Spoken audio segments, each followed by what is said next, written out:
नमस्कार, मैं हूँ राकेश कुमार। आप देख रहे हैं मत अभिमत। मित्रों, ज़मीन सर्वे से जुड़ा हुआ कई वीडियो हमने दिया। बीच में अनुपस्थित होने के चलते मैं वीडियो नहीं दे पा रहा था, लेकिन कई मित्रों ने कुछ सवाल पूछे और उस सवाल का जवाब बड़ा आवश्यक है। देखिए, एक बात मैं बता दूं कि आपके पास रजिस्ट्री होगा, रजिस्ट्री का पेपर होगा, फिर भी ज़मीन आपकी नहीं होगी। अब आप ज़रा परेशान होंगे कि भाई जब रजिस्ट्री होगी और मेरे पास कागज़ होगा तो ज़मीन मेरा कैसे नहीं होगा। तो जी हाँ, ज़मीन वो आपका नहीं होगा। अब जानने वाली बात है कि आखिर वो ज़मीन किसका होगा, वो कौन सा ज़मीन होगा जो आप रजिस्ट्री करा लिए हैं फिर भी आपका नहीं होगा। तो सीधी बात है कि इस बार जो ज़मीन सर्वे हो रहा है उसमें गरमेजरुआ खास, गरमेजरुआ आम, गरमेजरुआ मालिक, कैसरे हिंद, लाल कार्ड से जो ज़मीन मिला था बाशकीत के लिए वो, और साथ में भूदान के ज़मीन का भी सर्वे हो रहा है। अब जो नियम है उसके अनुसार जो बताया जा रहा है सर्वे में कि अगर आपके पास रजिस्ट्री का कागज़ है तो वो ज़मीन आपके खाते में जाएगा, लेकिन मैं कह रहा हूँ कि रजिस्ट्री का पेपर होने के बावजूद भी वह ज़मीन आपके खाते में नहीं जाएगा। और उसके पीछे कारण यह है कि जो ज़मीन गरमेजरुआ आम है, गरमेजरुआ खास है, कैसरे हिंद है, वो ज़मीन आपका नहीं होगा। चाहे आपने किसी भी बुद्धि को लगाकर या ज़मीन माफियाओं के चंगुल में फंसकर उस ज़मीन की रजिस्ट्री आपने कराई है, वो नहीं होगा। और उससे भी बड़ी बात है कि बहुत से लोग ऐसे हैं जिन्होंने बास्कीत का जो पर्चा मिला था लाल कार्ड धारियों को, उनका ज़मीन रजिस्ट्री करा लिया है, उनका ज़मीन खरीद लिया है, या जो भूदान में ज़मीन मिला था उसको ले लिया है, रजिस्ट्री करा लिया है, बजाबते उसकी रसीद कट रही है और वो अपनी मलकियत वर्षों से चला रहे हैं। अब नियम के अनुसार अगर कब्जा है और रजिस्ट्री आपके नाम से है, उस स्थिति में ज़मीन आपकी होगी।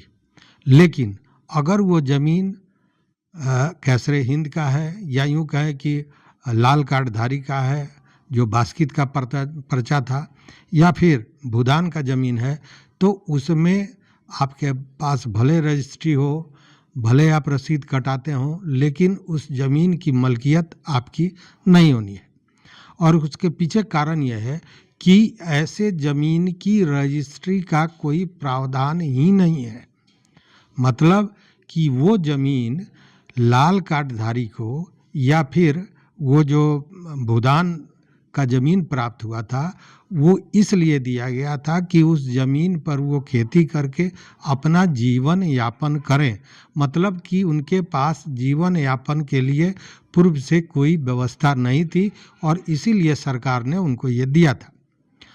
अब वैसे ज़मीन को बेचने का न उनको अधिकार था और न आपको खरीदने की अनुमति थी।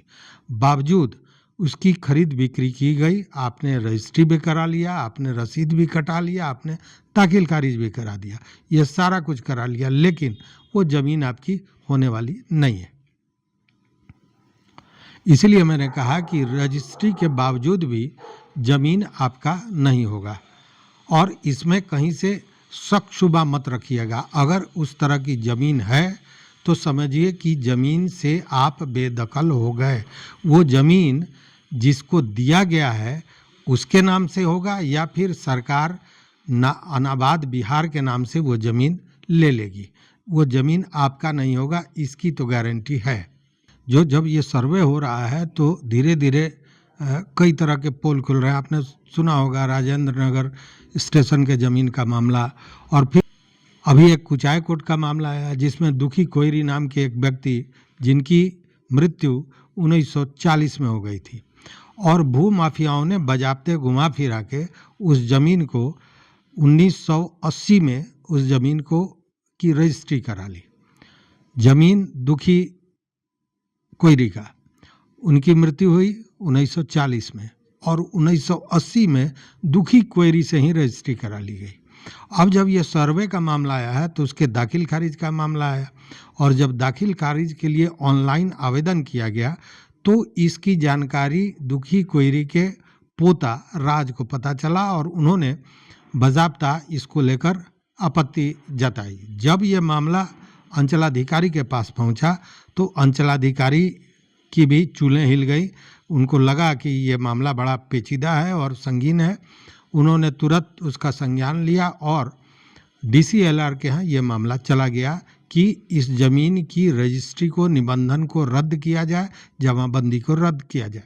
तो अब ये तलाशा जा रहा है कि मरे हुए व्यक्ति दुखी कोयरी जो 1940 में मर गए थे और 1980 में उनसे फर्जी रजिस्ट्री भूमाफियाओं ने करा लिया, लेकिन आखिर उसका दाखिल खारिज किस आधार पर होता और जो कराया, तो अब ये देखा जा रहा है कि आखिर ये दाखिल खारिज का जो मामला है इसमें क्या उस ज़मीन पर, उस भूखंड पर जाने की जहमत भी कर्मचारी ने नहीं उठाई, सर्किल इंस्पेक्टर ने नहीं उठाई और दाखिल खारिज की प्रक्रिया को आगे बढ़ा दिया गया।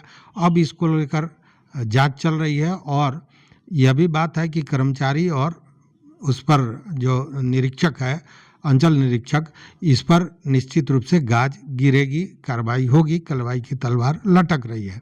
लेकिन यह चीज़ें चल रही हैं, लगातार चल रही हैं।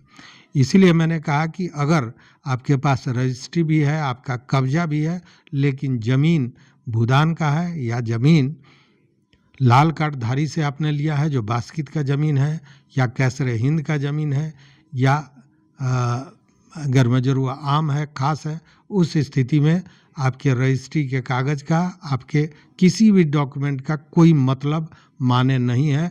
वो ज़मीन आपके नाम से नहीं होगा, इसकी गारंटी है। इसलिए अगर आपने इस तरह की कोई ज़मीन ली है तो उस पर बहुत मेहनत करने की ज़रूरत नहीं है, क्योंकि वैसे में हो सकता है कि अगर गलत ढंग से उस ज़मीन की रजिस्ट्री की गई है तो उसमें आप अपराधी भी घोषित न कर दिए जाएं। इसलिए सतर्क रहें और अगर इस तरह का ज़मीन है तो ये मान के चलें कि उस ज़मीन पर आपकी मलकियत नहीं होने वाली है। वो मलकियत या तो पूर्व में जिसके नाम से भूदान था या जिसके नाम से बास्कित था उसके नाम से होगा, या अनाबाद बिहार करके सरकार उस ज़मीन को वापस ले लेगी। इसलिए कई मित्रों ने पूछा था कि ऐसी बातें हैं, इसका क्या हो सकता है, तो इसका स्पष्ट है कि वो ज़मीन आपका नहीं होगा, चाहे आपका उस पर दखल कब्जा हो, चाहे रजिस्ट्री का पेपर हो, कोई माने नहीं रखता है। तो इस वीडियो में बस इतना ही। मुझे लगता है कि आपने जो प्रश्न पूछा था उसका जवाब आपको मिल गया होगा।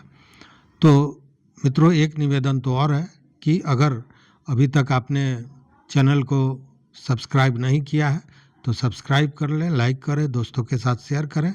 इसमें आपका कुछ नहीं जाता है, लेकिन हमें ताकत मिलती है। तो देखते रहें मत अभिमत। यहाँ तक साथ देने के लिए बहुत बहुत धन्यवाद, बहुत बहुत धन्यवाद।